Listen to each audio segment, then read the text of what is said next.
Hey all!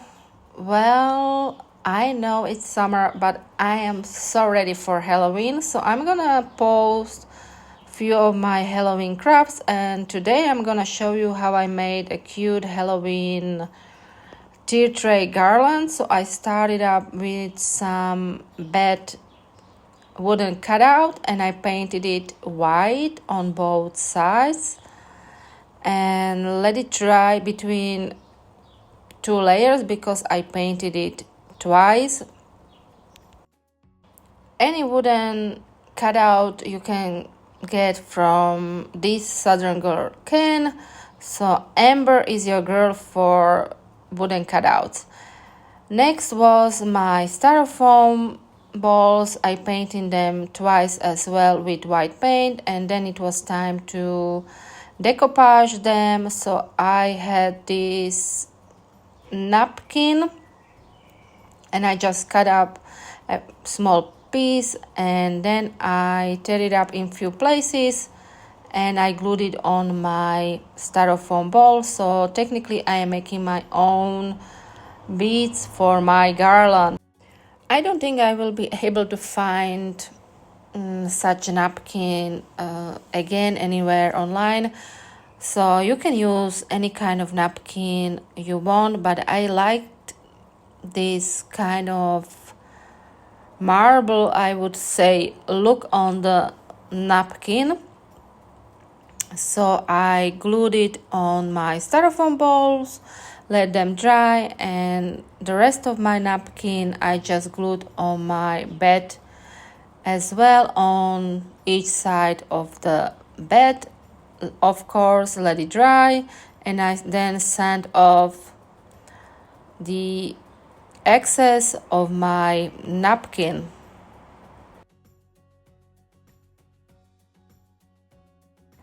Then I wanted some glitter balls, so I am again using some styrofoam balls.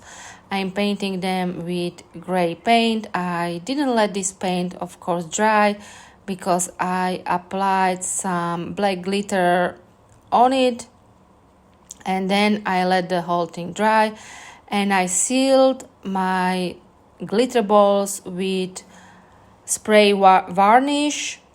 Of course, you can use a classic varnish, but that would take too much time for me, so I didn't do it.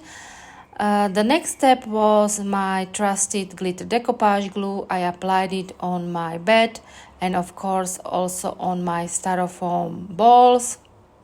I let it dry, and after this was dry, it was time to seal my balls. Oops, one fell down. So I am using pouring glaze for this, and I applied 2 to 3 layers of the glaze for nice shining of my styrofoam balls and my bed. Of course, let it dry between each layer, and I will try to put all of the materials I use in the description box below. Of course, some of the materials won't be available because some of those I had for a long time. Next step was to decorate some styrofoam hearts. For this I am using air drying clay and some stamp. I roll out some air drying clay, making sure it is kind of thin, of course, and then after it was thin enough for me, I am pressing the stamp onto it and I am using my roll pin again to make sure the design will be on the clay, of course, and then I am cut out a small portion of the design so it can fit on my styrofoam ball. And since this is clay and it will dry, of course I am pushing some wooden pick through my styrofoam heart so it could be easier after. When I am doing the garland, they will be opening on both sides. Next was applying some express glue from Pentard on my styrofoam heart, and then of course gluing my clay design onto the styrofoam heart, taking off any excess of the clay so it will really fit the styrofoam heart shape. Are you such a Halloween fan like me? Because seriously, I know I love summer. I enjoy every minute of it. But fall and Halloween is one of my favorite crafts to make, besides, of course, Christmas. So I have made some tissue holder and some other stuff with Halloween, which I will be showing you later on as well. But right now, my Halloween garland, I was thinking I start with this one to give you a little Halloween mood.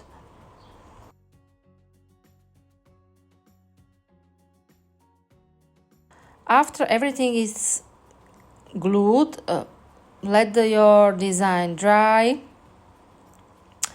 But before, I just decided to put some images onto my heart, so I am using my Halloween mold, and there is a cute froggy on that Halloween mold and some pumpkin, and I even put a nice Halloween saying on one of the heart as well.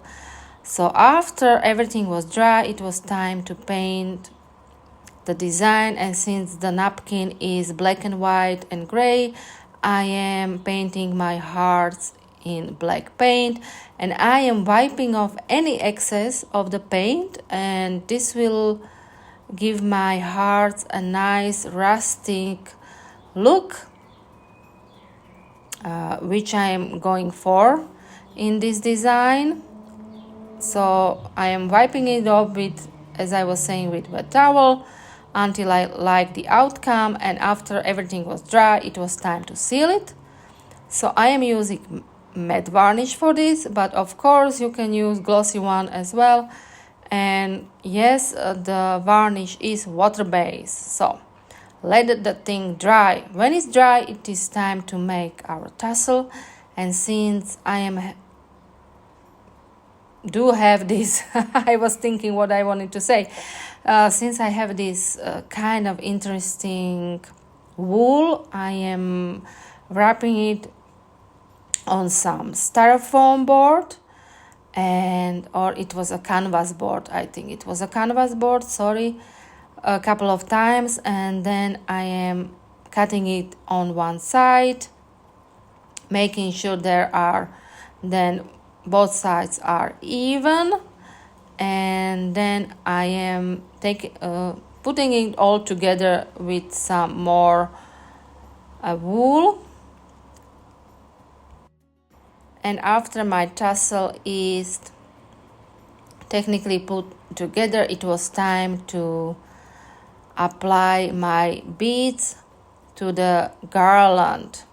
So I am alternating some wooden small beads I have, and of course my handmade beads and hearts, alternating all the time until I come to the end of my garland.